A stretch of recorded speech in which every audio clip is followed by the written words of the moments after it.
So this is a time to thank God, to testify to other people how God performs His power sa buhay po ng bawat isa. So dako po tayo sa pinaka-reason kung bakit tayo narito. This is our 6th Thanksgiving night. Ayan, Thanksgiving is more than just a magnificent meal. It's a dedicated moment to pause, breathe, and genuinely count our blessings. We've all had triumphs and challenges these past few days, weeks, or months, but tonight we've gathered together to thank God no matter what. And quoting from the book of Psalms, chapter 9, verse 1, I will give thanks to you, Lord, with all my heart. I will tell of all your wonderful deeds. Amen. It is a declaration po of praise and gratitude to God, often associated with David, and emphasizes thanks wholeheartedly and recounting God's marvelous works. This verse expresses a commitment to praising God with one's entire being and to actively telling others about the amazing things God has done. So Psalms 9 po is attributed to David, who likely wrote it after a significant military triumph. Wala man po tayo sa military battle, alam ko na may kanya-kanya tayong laban kung saan kumilos ang Diyos. Amen po ba? Kaya ito po yung time to share God's goodness in our lives. So ito po yung phrase na gagamitin natin sa pagpapasalamat po natin sa Diyos sa gabing ito, no? Dear Lord, thank you for, I know marami po kayong nais na ipagpasalamat sa Diyos, and sharing it to others is nagsiserve po as encouragement din, lalo na sa mga may kaparehas na pinagdadaanan as yours. So, everyone is welcome po to share your Thanksgiving and testimony po sa bawat isa. Ayan. Free po ang ating mic and ang ating chat box para po ibahagi ang inyong pasasalamat sa Diyos. So, sino po yung nais na mauna?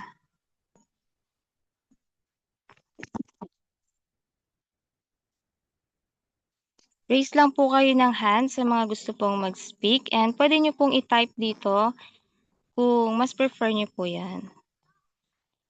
Ayan.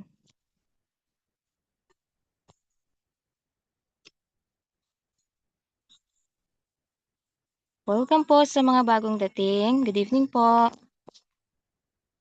Ayun. Si Sister Ann Estolero. Ayan, Okay, the hello mic is po. yours po. Good evening. So, sobrang simple lang nung gusto kong ipagpasalamat sa Panginoon. So, una, nais kong ipagpasalamat sa Kanya yung pagsama niya sa amin mula kagabi hanggang kanina dun sa Dawn Watch. Kasi nga, kagabi, napaaga yung practice namin since meron ngang gawain. So, tayo yung nabigyan ng pagkakataon na mag-lead nung soaking session. So, yung soaking session, yun yung ginagawa namin na bilang naka-assign.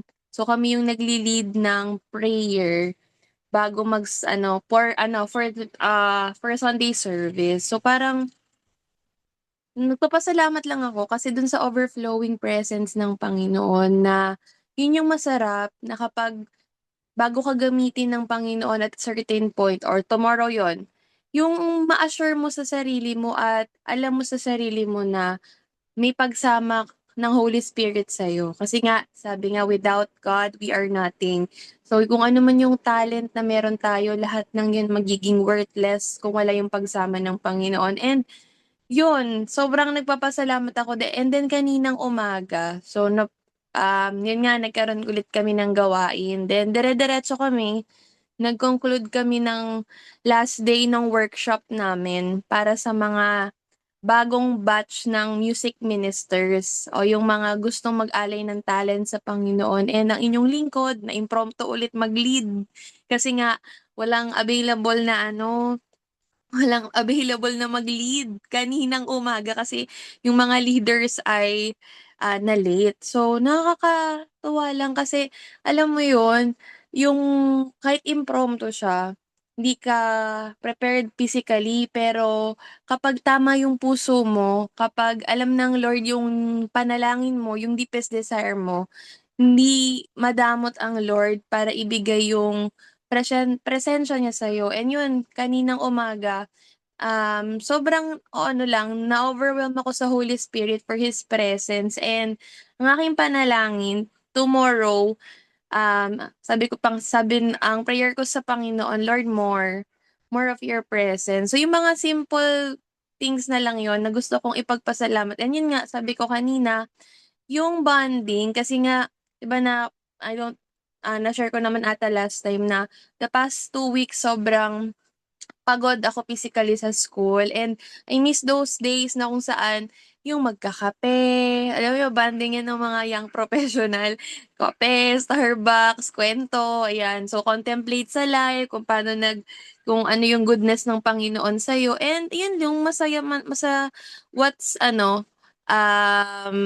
advantages ng pagiging isang Kristiyano at pagkakaroon ng mga friends who are also believers and ministers of the Lord na at times na kung saan mahina tayo, nung nagpapalakasan tayo and through those testimonies and through those chats, alam mo yun, nare-remind ka na yung promises talaga ng Panginoon, hindi siya nagbabago.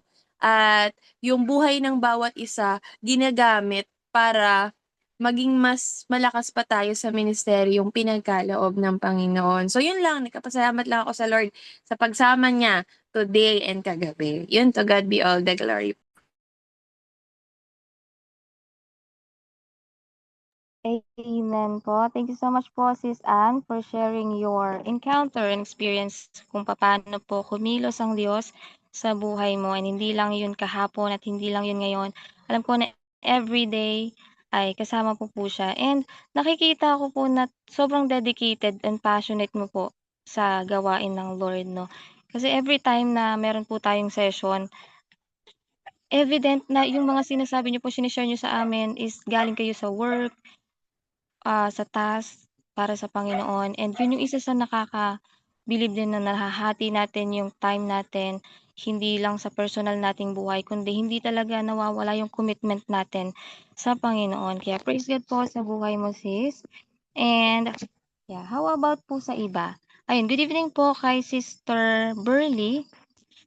Ayan, so we are in our ano 'to, Thanksgiving night po. So, if you have anything po na dapat na ipagpasalamat sa Panginoon, pwede po nating i-share dito po, no? Bilang part din ng pagpapalakas natin sa pananampalataya. Ayan. So, sabi po, tama ba? Okay. Sabi po ni Little Shepherd, I thank God because He never leaves me nor forsakes me. Amen. Through everything, every battle, every tear, every moment, He has been faithful. So, napakahalaga po na nare-recognize natin na nandiyan palagi ang Panginoon, no? Kahit na anong circumstances yung kinakaharap natin, negative man or positive, nasa highs or lows man tayo, alam natin na nandiyan po siya. Hindi na tayo iiwan kahit na gaano kabigat yung sitwasyon natin, kahit na tayo ay parang nakasakay sa ulap, anytime, 'no, napakahalaga na nare-recognize natin siya, ina-acknowledge natin siya sa buhay natin na siya talaga yung kumikilos, na totoo we can do nothing without him and wala po talaga tayo kung wala po siya. Ayan, thank you sa Lord, ang lahat ng papuri at pagsamba. Amen po. So, meron po yung iba po, sino po yung nais pa na mag-share ng kanilang patotoo sa kabutihan ng Diyos?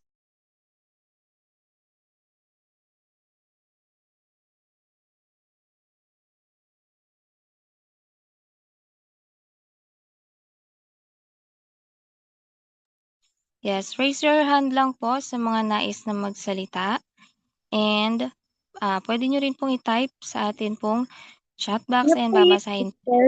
Sister, ano po yun? Po, Sis Burley, tayo po ay nasa Thanksgiving night and I know po na meron ka ding gustong ipagpasalamat sa Lord and puwede niyo po siyang i-share sa amin ngayon. Ang gusto ko lang pong ipagpasalamat kay Lord ay yung pagbabasa ko po ng Bible and yung pag-sharing po sa mga tao. Saka po yung mga nakaka-inspire po ng nakaka sa mga tanang mga salita ng Diyos po. Yun lang po. Amen. So I know Sis Burley po is meron siyang group chat and nagpapagamit din po siya sa Lord and nagse-share siya ng word of God. Thank you Lord, thank you po sa buhay ni Sis Burley no na kung ano yung available time niya ginagamit niya talaga and hindi man siya busy sa ibang bagay, inilalaan niya talaga yon sa mas importante at hindi sa paglilibang-libang or what. And ayun, dapat din natin ipagpasalamat yung binibigay talaga ni Lord ng wisdom sa atin para magampanan yung task na yun, no? Sabi yung sa Great Commission natin sa Lord, na i-spread natin yung gospel. Kaya, ayun, bilang living testimony, si Sister Burley po ay talaga namang ginagamit niya yung talent niya sa pag-share din ng Word of God. Ayan, thank you so much po.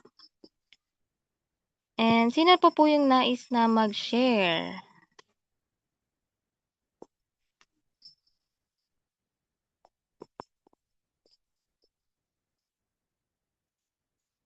Ayan. Indeed, we are grateful to Him. Amen. So, wag po kayo mahihiyaan na i-share po yung inyong mga karanasan sa Panginoon kung paano po siya kumilos sa inyong mga buhay. Kasi, hindi po ito yung isang bagay na ikakahiya natin. Ano po? And, kung ano yung may pagmamayabang natin is yung gawa po lamang niya. Kaya, wag po natin sayangin yung pagkakataon na ito na ma-share din, no? Yung kanyang pagkilos sa ating buhay. I know lahat po tayo, sabihin natin we are blessed, right? And we want to hear from you po kung bakit nyo yun nasasabi. And despite any circumstances na kinakaharap natin, nakakangiti pa rin tayo. Tama po? So you can share experiences these past few weeks, days, or months, all for His glory alone, para maka-encourage din po pa sa ating mga kapatid.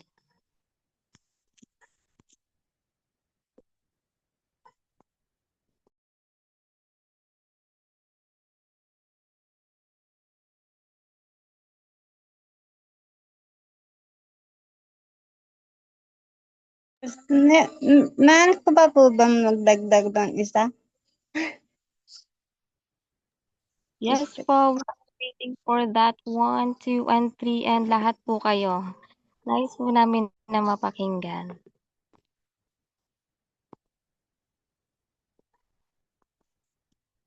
Okay, habang hinihintay po natin yung iba, share ko rin yung sa akin. Balik po tayo dun sa ating slide.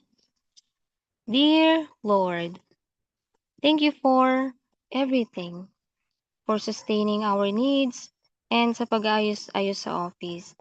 And I know na kahit hindi ko pa hinihiling sa Lord, alam niyo na yung kailangan ko, yung kailangan ng pamilya ko. Ay, kasi kami po hindi kami privileged family. And talagang nagsisikap din sa araw-araw para masustain yung pangangailangan. And hindi po kami binibigo ng Diyos doon. No?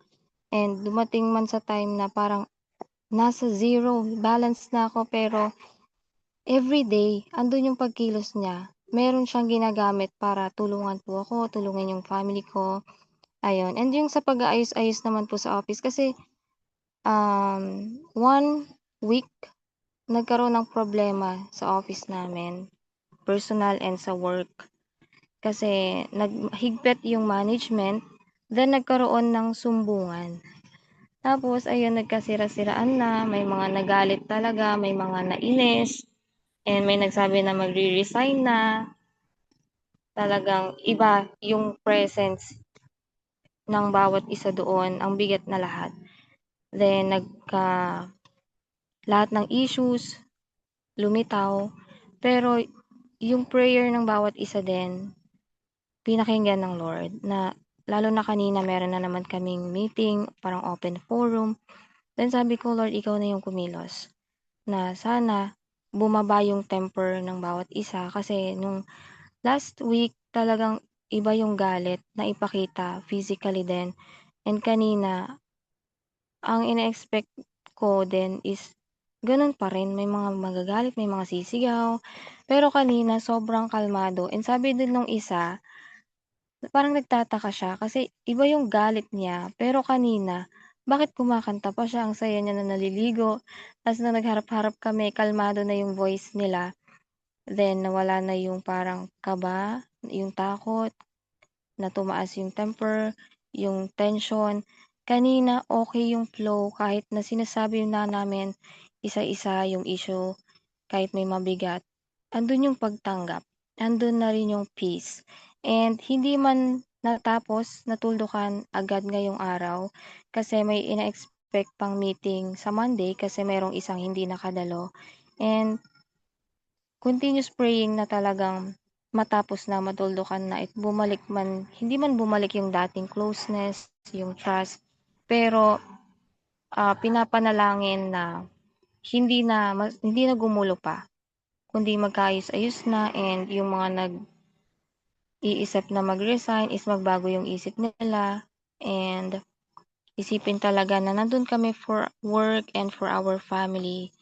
Kaya ayun, salamat sa Lord kasi He guided us para maayos kasi ang bigat talaga. Pero ngayon, iba yung peace na pinaparamdam sa amin. Kaya ayun po, super thankful po sa pagkilos ng Lord sa maraming bagay.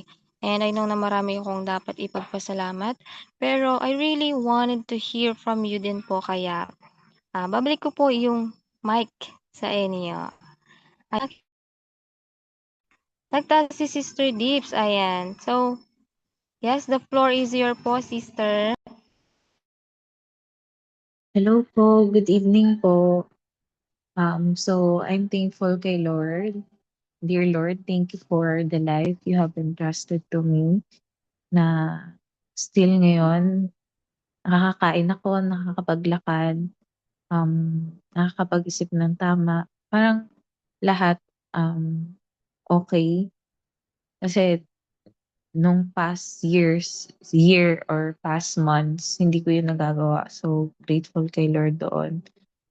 Despite na madaming side effects yung medication ko, still sa work, praise God, nagawa ko ahead of time, ahead of deadline yung mga tasks na inassign sa akin ni Lord.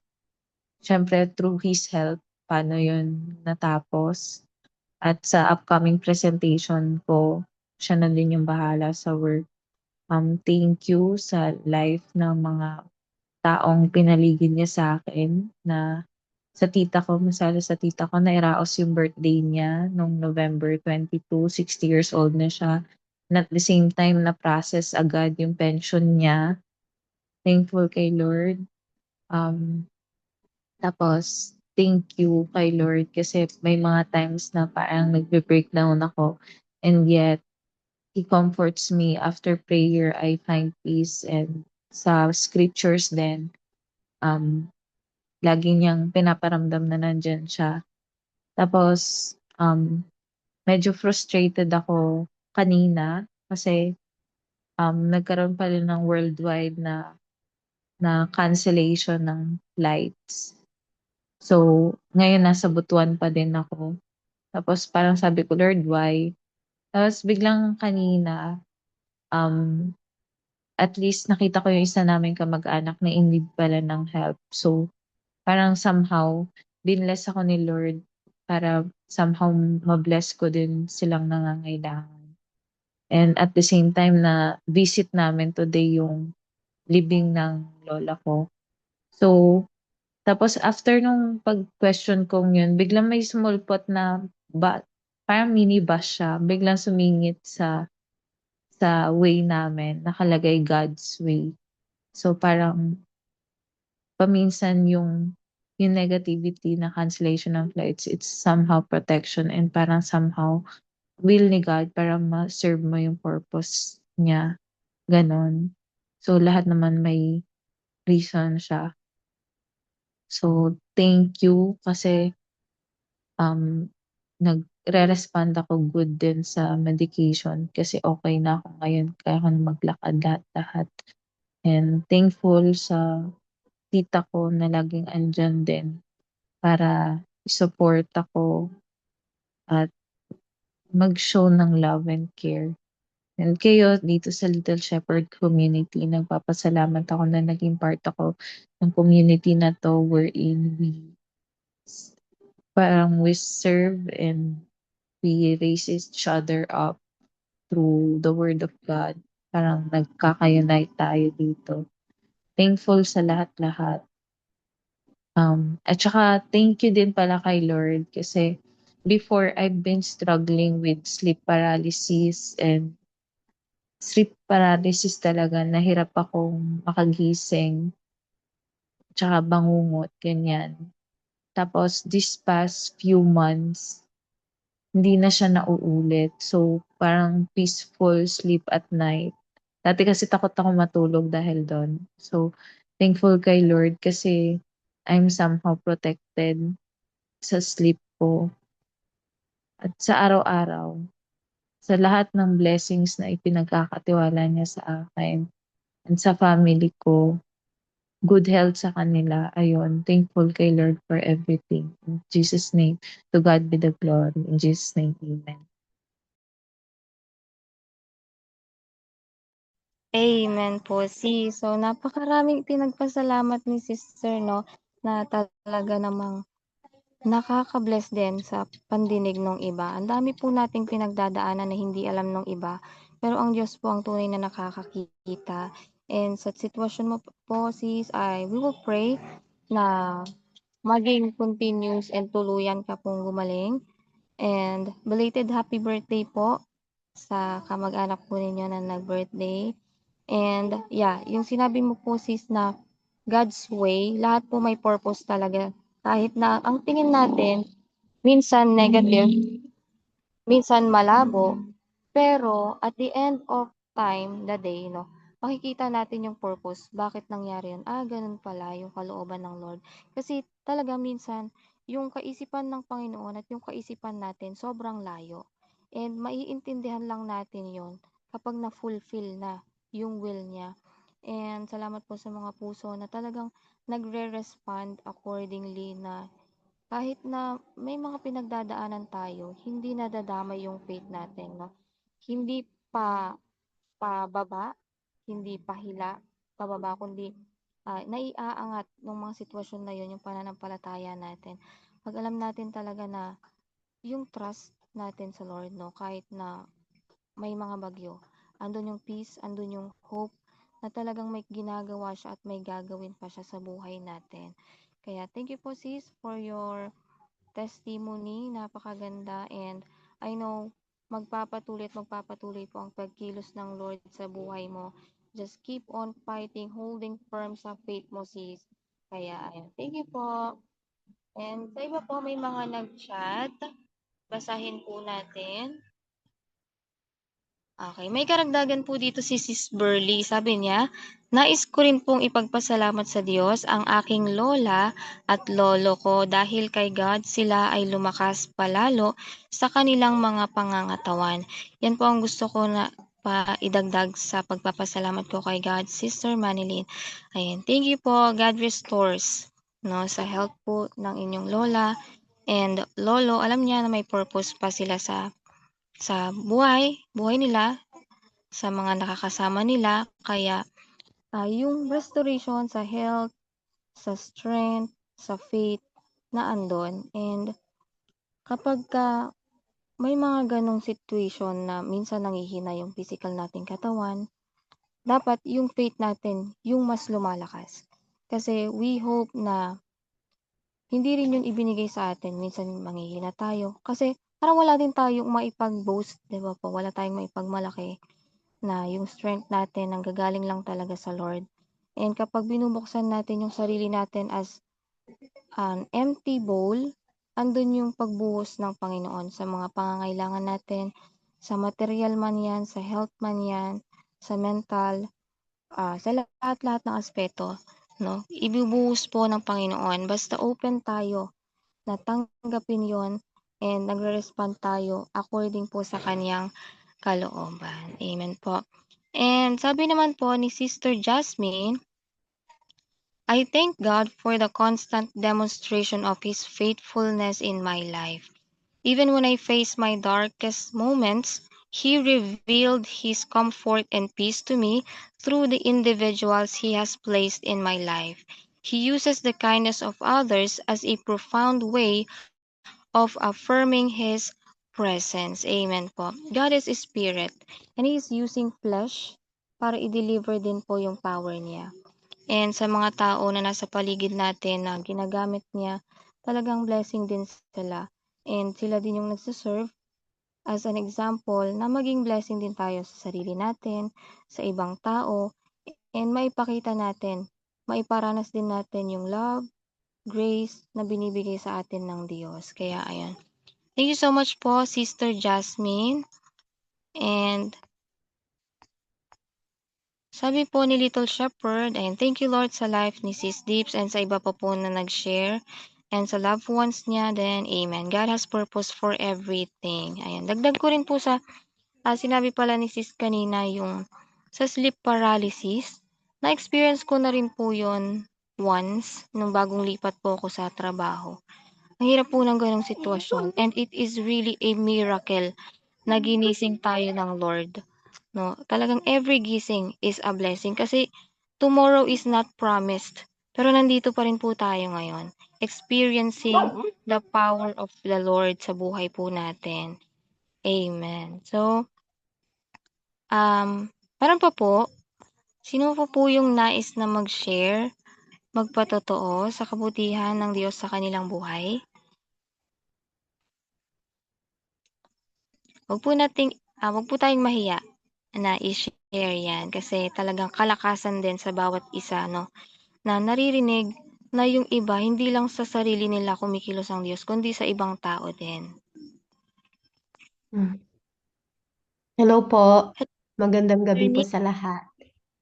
Good evening po.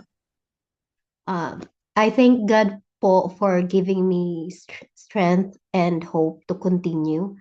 Every time I feel like the job is too tiring po, or sometimes yung emotion are too overwhelming because of the tasks or the challenges these past few days. Also, I'm also thankful for guiding my steps, His presence in my everyday's works po. Nagpapasalamat din po ako sa Diyos kasi lagi niya akong ini-enlighten. He enlightens me, especially sa mga times na very reactive ako. He let me see my shortcomings, especially on how to deal with other people, my friends, my family, how to deal with them lovingly. Also, pinagpapasalamat ko po yung continued healing ko sa health ko po at sa loved ones ko. Isa pa po doon, of course, sa life na binigay ng Diyos sa atin, pinagpapasalamat ko rin po. Thankful po din ako kasi He allows me to get to know Him better and deeply by letting me growing my faith through a lot of resources and through this activity. Pinagpapasalamat ko rin po yan. Amen. Thank you po. Amen. Thank you po, Sister Nika, sa inyo pong thanksgiving and testimony sa ating Panginoon. And gaya po kanina, si Sister Nika ay may pinagdadaanan din po sa health. Ayan, let's include her po sa prayer natin na tuluyan po siyang ma-heal. And nothing is impossible with the Lord. And hindi man agad-agad, alam natin na may timeline po ang Diyos, no? Kung kailan tayo makakapag-overcome sa isang situation. And wag po natin kakalimutan na kahit na ongoing sa atin yung negative na pinagdadaanan natin, nandiyan pa rin po yung Diyos na kumikilos, no? Tinatahi po niya yan isa-isa. Kaya wag po tayong mainip kasi ang plano po ng Diyos sa atin is for our good according po sa kanyang kalooban. Ayan. And ayun po, sa enlightenment po nabulol na. Enlightenment na binigay sa inyo po ni Lord is isa po yun sa napakahalagang aspect sa atin bilang isang mananampalataya, no? na nabibigyang liwanag, linaw sa atin yung buhay natin bilang isang mananampalataya na dati po kasi nasa darkness ang tao, no? Nasa kasalanan, nasa negatibong pagtugon sa mga circumstances sa buhay. Pero dahil po sa pananampalataya na ibinigay sa atin ng Lord, andun po na yung focus na natin, yung mata natin ay nakatingin na sa liwanag, no?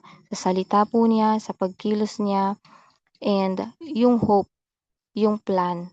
Nakikita natin na hindi lang tayo sa ganitong sitwasyon, kundi may better days na nag-aabang po sa atin. Ayan. Thank you so much po, Sis Nika. And meron pa po. Yes, I believe meron pa talaga.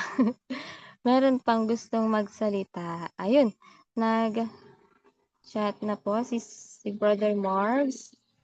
Now, let's read from Brother Mars. Dear Lord, thank you for my life, loving me despite all my weaknesses and struggles, inviting me to know you more through reading the Bible, faithfulness and fulfillment of your promises, and everything that you provide for all my everyday needs. Amen. So talagang may meaning pa yung life, no? Ang creative naman. Ayun, yung love ni Lord is great. Greater than anything sa lahat, no? Anything sa lahat.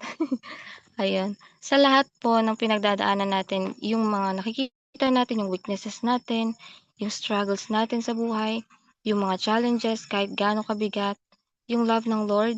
Thank you, Brother Marbs. Kasi nare-recognize mo. And alam natin na kahit gaano kabigat, merong isang Diyos na nakakakita ng lahat, na hindi nagpapabaya, na hindi lang nakaupo sa kaniyang trono pinapanood tayo na nahihirapan. No, yung love po niya is nag-e-extend sa kahit anuman pong sitwasyon na meron tayo. And yung faithfulness niya sa pag-fulfill ng mga pangako, hindi siya nagbibitaw ng salita for nothing, na mananatiling salita, kundi siya yung isang nangangako na talagang hindi napapako. Tinutupad niya anuman yung sinasabi niya kasi He is a God and hindi siya nagfi-fail. Kaya kung ano man yung pangako niya sa atin, pangahawakan natin, na kahit minsan hindi natin natatanaw, naiintindihan natin, nararamdaman natin na mangyayari yon at the proper time, hindi sa sarili nating timeline, kundi sa time na pipiliin ng Diyos. Amen. And sa pagpo-provide niya sa inyo rin pong pamilya, ayon, hindi po siya pabayang Diyos, no? Hindi pa man natin hinihiling, nakikita niya na yung sitwasyon natin ngayon at yung magiging sitwasyon natin kinabukasan. Kahit na sa paningin ng tao minsan kulang, kapagka ikaw ay mayroong pusong mapagpakumbaba at mapagpasalamat, mare-recognize mo kahit yung pinakamaliit na bagay na ginagawa ng Diyos. At sa pagpapasalamat po natin sa maliliit na bagay, dun tayo mas binibless pa ng Lord sa isang mas malaking bagay, no?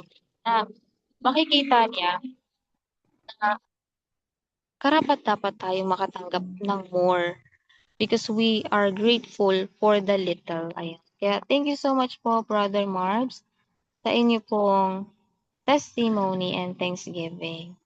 Amen. So, meron pa ba? Parang meron pang hindi meron pang hindi nagsasalita.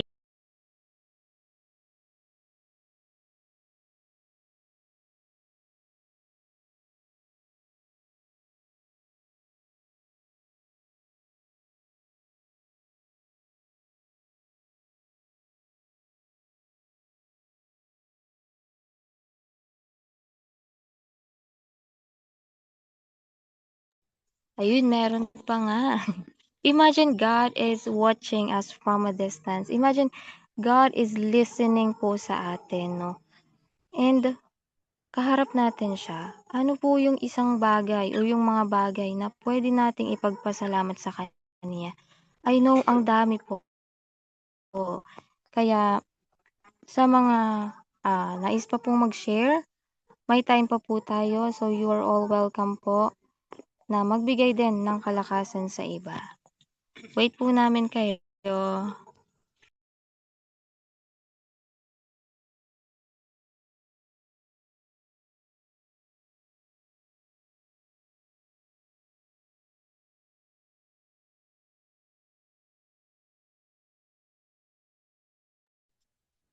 Okay, mag-counting po tayo. Kung wala na, pwede na po tayong makapag-proceed. In 5, 4, 3, 2, 1. Ayan. Pwede po nating i-keep yan para po sa susunod ay ma-share din po natin. Ayan. So, patuloy po tayo sa ating next slide. So, kung wala na pong mag-share, dako po tayo sa ating closing prayer. Ayan. So, everyone, bow with me and let us pray po.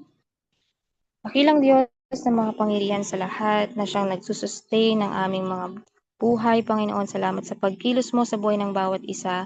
I know, Lord, na sa mga nabanggit ng bawat isa, marami pa po kaming dapat na ipagpasalamat.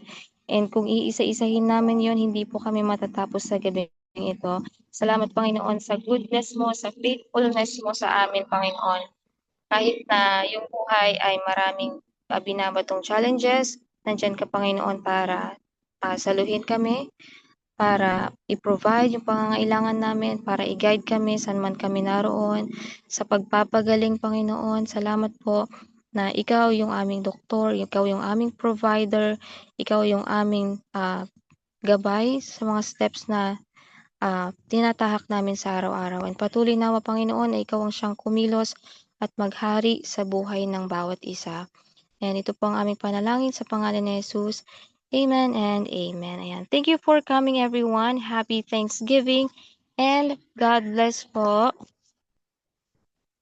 Ayan. Thank you so much po sa mga dumalo kay Sister Ann, Sister Burley, Sis Bless, Sis Dips.